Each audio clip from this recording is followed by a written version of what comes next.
Assalamualaikum warahmatullahi wabarakatuh. Selamat siang pemirsa Ratas TV dimanapun Anda berada. Jumpa lagi bersama saya Agus Suprianto, masih di channel Ratas TV, channel yang tajam, berani dan informatif. Pemirsa, kali ini kita akan bincang-bincang mengupas lebih dalam mengenai situasi politik dan hukum di negeri ini. Kali ini saya menghadirkan seorang narasumber yang luar biasa yang sudah beberapa kali kita undang juga. Beliau adalah Ketua Lembaga Penyelidikan Ekonomi dan Keuangan Negara, yaitu Bapak Sasmito Hadinegoro. Assalamualaikum Pak Sasmito. Waalaikumsalam warahmatullahi wabarakatuh, Mas Agus. Iya, apa kabar Pak Sas? Alhamdulillah, sehat-sehat Mas. Alhamdulillah. Pemirsa, Pak Sasmito ini adalah seorang tokoh, saya sebut tokoh nasional juga. Beliau sangat kritis dan sangat vokal. Beliau beberapa kali di lembaganya juga sebagai ketua gerakan Hidupkan Masyarakat Sejahtera HTMS, ya.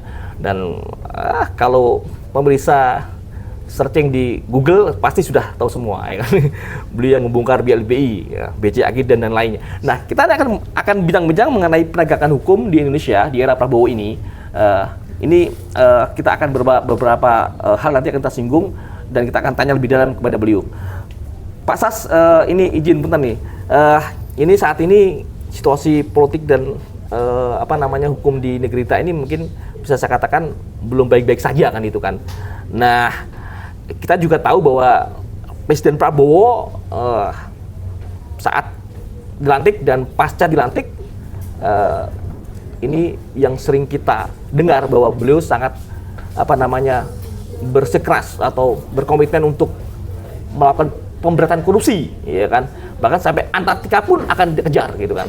Nah, ini kita lihat apakah pernyataan beliau ini merupakan pernyataan yang hanya omon-omon atau serius. Nah, Pak Sas, ini kali ini saya akan menanyakan ke Anda mengenai terutama mengenai rangkap jabatan wamen. Nah, ini soal penegakan hukum juga gitu kan. Nah, nanti kita akan juga singgung yang lain Pak Sas sebelum masuk ke yang lain. Nah, kira-kira menurut Pak Sas seperti apa sih penegakan hukum di era Prabowo? Dalam ini kasus yang nyata adalah soal rangkap jabatan wamen. Sebenarnya wamen ini kan rangkap jabatan kalau tidak salah dalam catatan Ras TV tidak boleh Pak Ketum ya. Mas ya, nggak boleh rangkap jabatan sebenarnya kan. Beberapa landasan seperti putusan MK nomor 80 kalau salah tahun 2019 itu juga melarang rangkap jabatan. Nah, menurut Anda seperti apa Pak Ketum? Terima kasih Mas Agus. Ya. Saya dalam konteks sebagai orang di luar government yang konsisten mengkritisi masalah-masalah yang terkait dengan masalah APBN, masalah yang 15 tahun terakhir penyelidikan masalah ekonomi dan keuangan negara. Berbicara dalam konteks pengangkatan 30 orang wamen yang baru-baru ini diramaikan di medsos dan kelihatannya publik banyak yang mengomentari secara ekstrim. Kelihatannya Pak Prabowo yang mau disejahterakan pembantu-pembantunya dulu. Mereka yang diangkat sebagai wakil menteri sesungguhnya merupakan figur yang memperoleh amanah satu paket dengan para menterinya. Mungkin selama kabinet di era reformasi yang jumlah wakil menterinya terbanyak itu di kabinet Prabowo sekarang. Kabinet Merah Putih. Kabinet Merah Putih ini sebetulnya seperti zaman Bung Karno Orde Lama. Ya. Itu ada namanya kabinet 100. Ya. Nah, sudah 30 orang ini diangkat sebagai wakil menteri yang itu secara hukum merupakan figur yang satu paket dengan menterinya sebagai para pembantu presiden. Ya. Yang Mahkamah Konstitusi sudah mengeluarkan peraturan melarang menteri-menteri merangkap jabatan, apalagi di BUMN, di swasta saja mungkin tidak diperbolehkan. Ya. Sekarang kalau dilihat pengalaman, perangkapan jabatan publik ini dilakukan seperti di era terakhir kabinet Presiden Soeharto. waktu Mbak Tutut sebagai Menteri Sosial. Saya sangat ingat sekali, sobat saya yang mantan Bupati Bantul itu menjadi Sekjen Depsos, Mayor Jenderal Murwanto.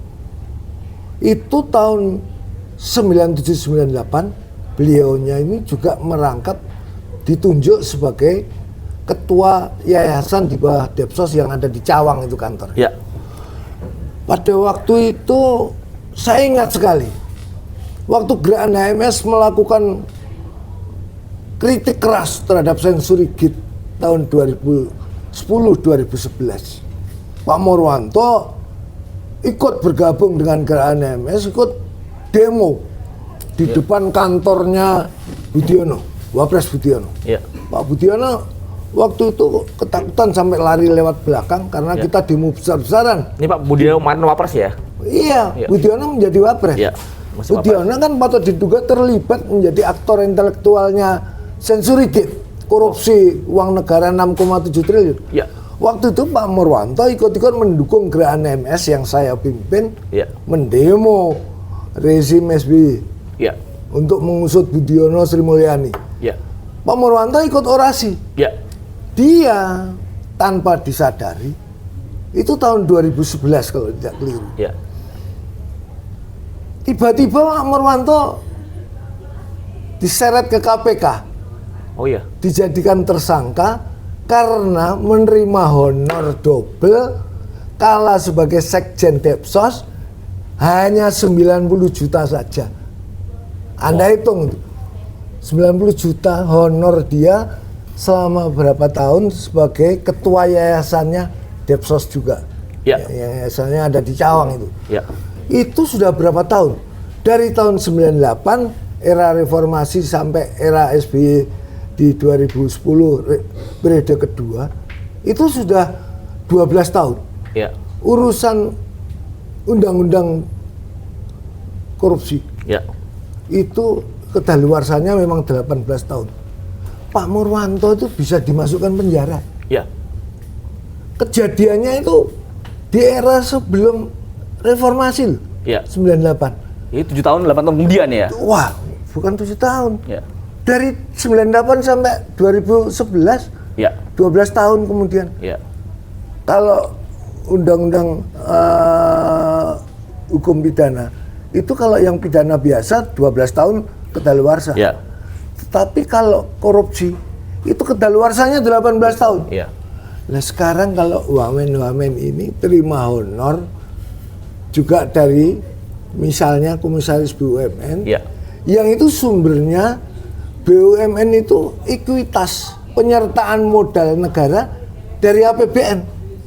APBN dari mana? 70% dari pajak yang disetor rakyat dengan ngos-ngosan. Apakah yang telah dilakukan sekarang Pak Prabowo dengan tenang-tenang mengangkat orang-orang itu 30 orang yang sudah menjadi wamen itu menjadi komisaris BUMN yang dianggap merangkap jabatan publik semuanya. Dalam hal ini harus diingat, sebetulnya orang-orang yang kompeten dan layak menjadi komisaris BUMN itu dari 280 juta penduduk Indonesia itu kan banyak sekali. Katakanlah misalnya objektif guru besar di fakultas ekonomi kalau mau dijadikan komisaris supaya mereka fokus diberi tambahan honor dari komisaris supaya ngajar lebih baik.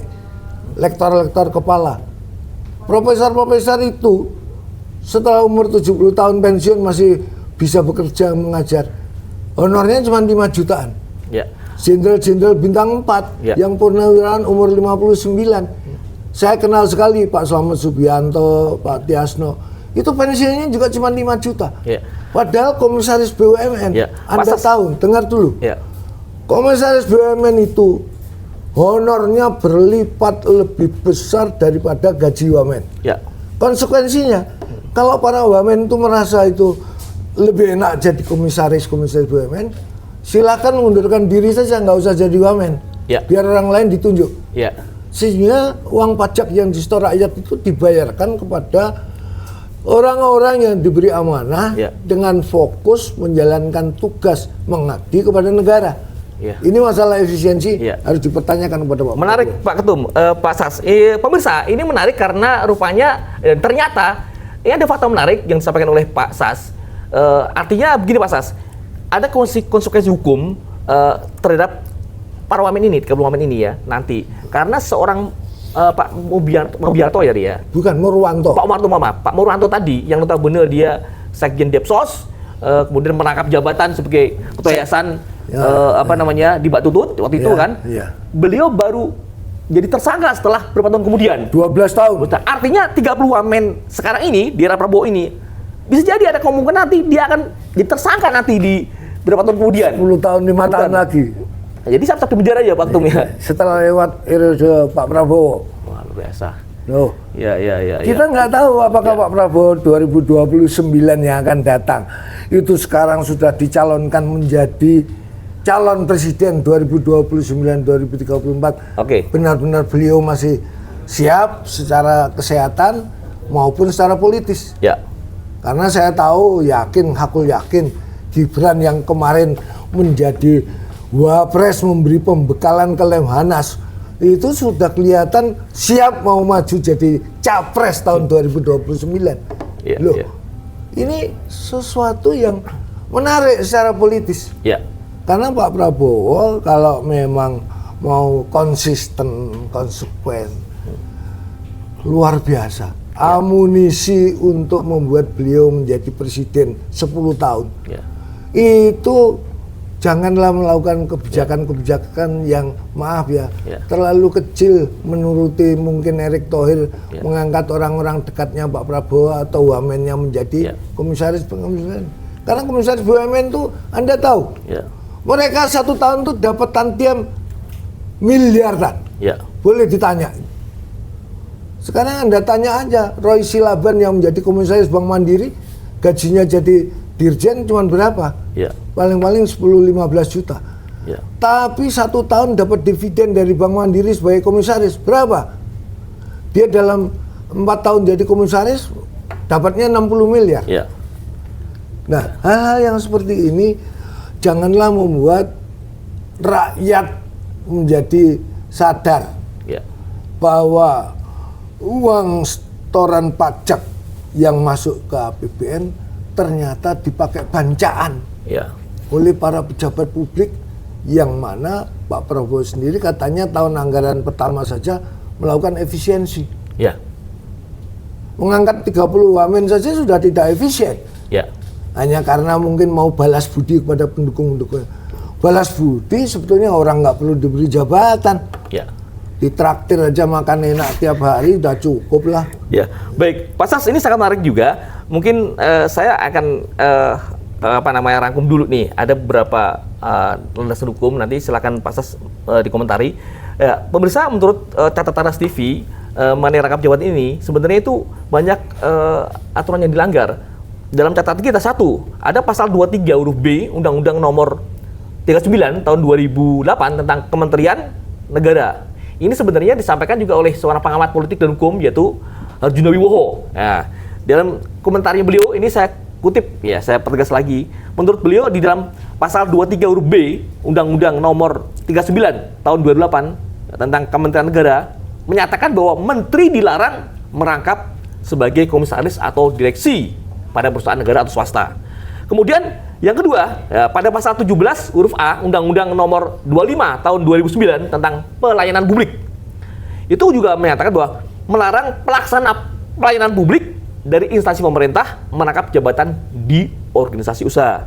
Kemudian yang ketiga, itu Undang-Undang Nomor 30 tahun 2014 tentang administrasi pemerintahan, secara khusus menekankan larangan konflik kepentingan dalam penyelenggaraan tugas-tugas pemerintahan. Yang terakhir, yang tadi katakan oleh Pak Sas juga bahwa putusan Mahkamah Konstitusi MK nomor 80 PUU strip 17 2019 yang pertegas larangan menteri merangkap jabatan.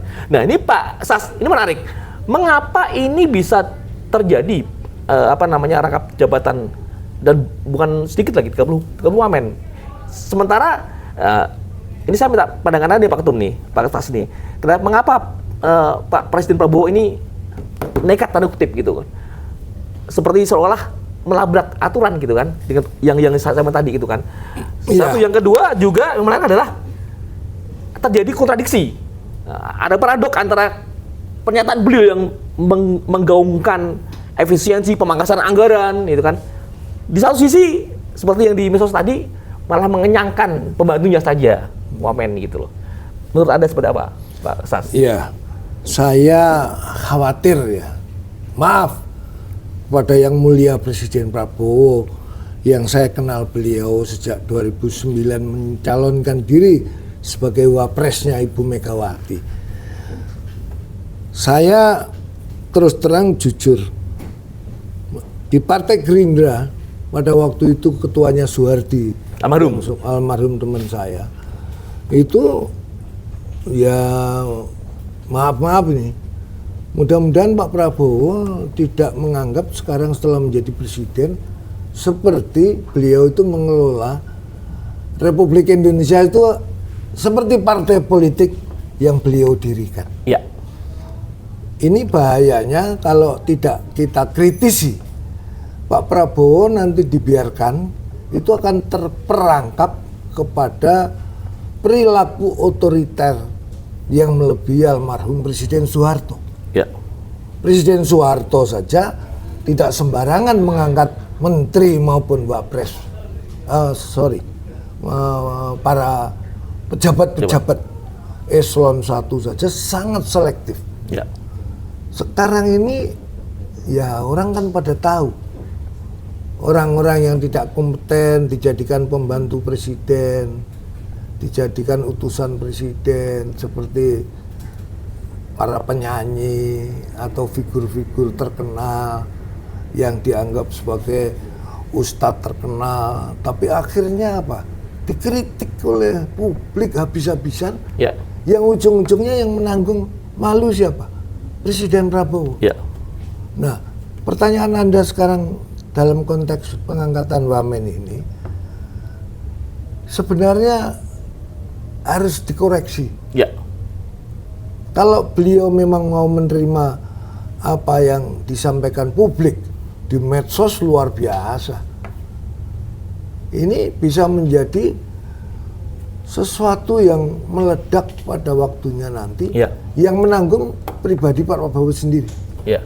Mereka-mereka yang menikmati fasilitas-fasilitas menjadi komisaris-komisaris Ya. BUMN, mendapat tantiem dan sebagainya, mereka seperti juga para pembantu Presiden Soeharto langsung tiarap semua, cuci tangan semua. Ya. Nah ini jangan sampai Pak Prabowo nanti justru beliau nanti akan mengalami apa yang dialami oleh Presiden Soeharto. Ya. Pak Harto itu sampai dengan orang terdekatnya Ya. yang dia angkat menjadi menteri Menko dan dipercaya sekali, akhirnya pernah beliau mengatakan kepada almarhum kawan saya yang dekat bahwa orang-orang yang diangkat menjadi kepercayaannya itu adalah sebenarnya orang-orang yang bukan hanya bermuka 2, Ya. tapi bermuka 4. Sekarang ini di sekitar Pak Prabowo banyak mereka yang bermuka 4 mungkin. Artinya? Ya, pokoknya segala sesuatu di hadapan Pak Prabowo yang bagus-bagus saja. Ya. Tapi kalau ada yang keliru atau salah nanti pada akhirnya terjebak pada masalah hukum yang berat, Ya. semua cuci tangan, semua ditimpakan kepada Pak Prabowo sendiri yang dianggap otoriter.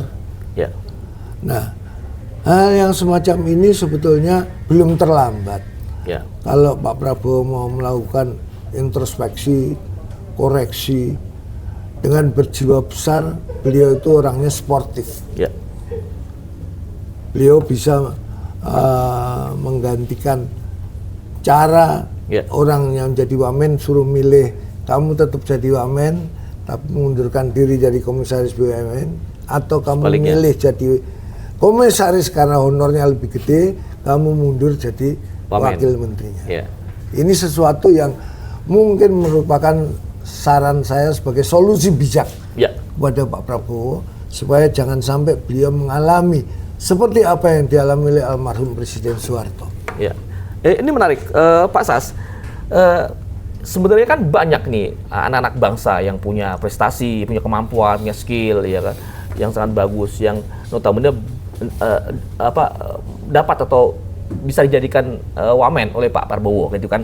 Tapi mengapa dari 290 juta, ya, rakyat Indonesia itu kan pasti banyak seperti yang Anda sebutkan tadi kan, ada mungkin rektor, mantan gubernur, ya kan, dan lain-lain yang notabene itu sangat layak sebenarnya dapat atau diberi posisi atau mengemban amanah sebagai wakil menteri. Lantas mengapa Pak Prabowo itu hanya atau menunjuk wamen untuk rangkap jabatan sebagai komisaris atau yang lain di swasta maupun di tempat yang lain. Nah, apakah ini memang karena ada unsur balas budi waktu beliau kemarin pada saat Pilpres dibantu oleh para wamen ini? Ya, yang memang meskipun para wamen kebanyakan ini juga yang berkaya, yang bantu beliau. Ya, contoh seperti wakil menteri itu kan banyak lah, nggak sebutkan lah itu kan. Nah, apa sebenarnya terjadi, Pak Sas, gitu? Kalau apa yang diperhatikan sampai detik hari ini, banyak sorotan yang menganggap Pak Prabowo dalam menunjuk para pembantunya diintervensi oleh Presiden Joko Widodo. Ya. Yang mana saya melihat hari-hari ini sudah lewat 6 bulan. Ya. Sudah lewat lah. Ya. Apalagi beritanya rame dikatakan sekarang Joko Widodo sedang sakit keras. Ya.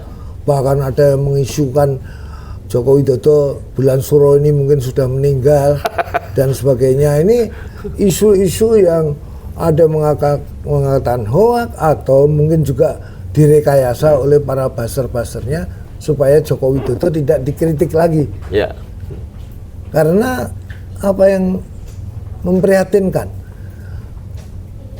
jujur ya, kalau melihat siapa yang diangkat sebagai Menteri Keuangan sajalah yang terbesar, Pak Prabowo itu mengkritik Sri Mulyani sebagai ratu utang, ya. Ya. Utang peninggalan Presiden Joko Widodo yang waktu kampanye 2014 tidak mau menambah utang negara. Dari warisan Presiden SBY 3.000 triliunan, 10 tahun Joko Widodo menjadi presiden, utangnya menjadi 8.800 triliun. Belum utangnya BUMN yang catatannya mungkin sudah sampai 10.000 triliun. Ya. Ini kan luar biasa. Dalam konteks ini, seperti di Partai Gerindra, Ketua Dewan pakarnya saja, mantan Gubernur BI yang saya kenal seperti Dr. Burhanuddin Abdullah. Ya. Pada era SBY, dia seorang figur Gubernur BI yang bagus, bersih, Ya. yang bermusuhan dengan Sri Mulyani. Ya. Anehnya, sekarang Sri Mulyani tetap dipakai. Pak Prabowo sudah kena amnesia publik, lupa mengatakan bahwa saya sebut Sri Mulyani itu sebagai ratu utang oleh Pak Prabowo. Kalau saya menyebutnya sebagai Madam Defisit, Ya. seperti istrinya Louis XVI, Ya. yang membuat revolusi Perancis itu terjadi akibat uang-uang pajak dipakai pesta pora oleh para bangsawan di zaman revolusi Perancis terjadi, sehingga penjara Bastille diserbu oleh rakyat, dan rakyat sudah tidak merasa takut terjadi revolusi Perancis sehingga semua orang dipenggal kepalanya. Mudah-mudahan hal yang seperti ini tidak perlu terjadi di Indonesia. Ya. Pak Prabowo belum terlambat, ini masih 6 bulan. Ya. Menggantikan Sri Mulyani sebagai Menteri Keuangan, tidak perlu takut sama IMF. Ya. Kenapa mesti harus tergantung? Sekarang Amerika aja sudah ketakutan kalau Indonesia dekat dengan RRC. Ya. Kalau memang RRC baik-baik dengan Indonesia, asal tidak mau melakukan okupasi kepada wilayah Indonesia, ya hubungan diplomasi utang luar negeri yang asal bunganya tidak mencekik, ya wajar-wajar aja dengan RRC. Ya. Sekarang dengan kebijakan itu dimulai dari Sri Mulyani. Ya. Yang lain-lainnya, kenapa mesti harus dipertahankan seperti Erlangga yang patut diduga mungkin punya masalah dengan KPK, patut diduga ada skandal korupsinya dengan Erick Thohir dan menteri-menteri peninggalan Joko Widodo. Ya. Pak Prabowo punya kompetensi. Ya. Orang-orang Indonesia yang lain yang cakap, walaupun memang ini urusan politik. Ya. Pak Prabowo bisa mengatakan sekarang mau membentuk second kabinet yang profesional, yang lebih kompeten, Ya. katanya demi untuk kepentingan NKRI tercinta. Ya. Now we are going to the next session. Lupakan yang sudah lewat. Pak Prabowo itu sudah nggak butuh apa-apa. Ya. Putranya cuma satu, nggak butuh seperti banyak warisan yang harus ditinggalkan. Beliau sudah cukup binen, nggak perlu mikir kekayaan lagi. Ya. Sehingga perlu memikirkan betul-betul kesejahteraan rakyat. Ya. Nah, dalam menyusun kabinet seperti yang Anda tanyakan itu, Ya. ini baru 6 bulan, Ya. 6 bulan ke depan ini objektif saja. Ya. Banyak orang yang bisa ditunjuk sebagai menteri di bidangnya masing-masing. Ya. Dan kalau mau efisien, tidak perlu kabinet 100. Ya. Kabinet itu 25 orang aja cukup. Ya. Sehingga APBN tidak boros. Ya.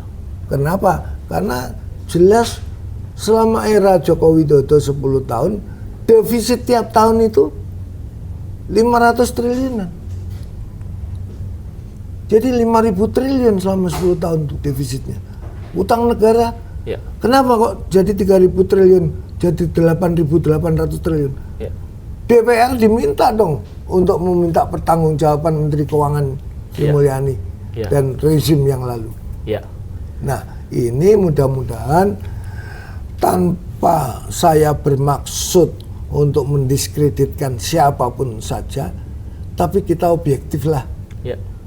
Dalam situasi yang sangat memprihatinkan, di mana negara saat ini sedang menghadapi kompetensi di internasional Ya. market yang luar biasa. Kayaknya Pak Prabowo belum terlambat. Ya.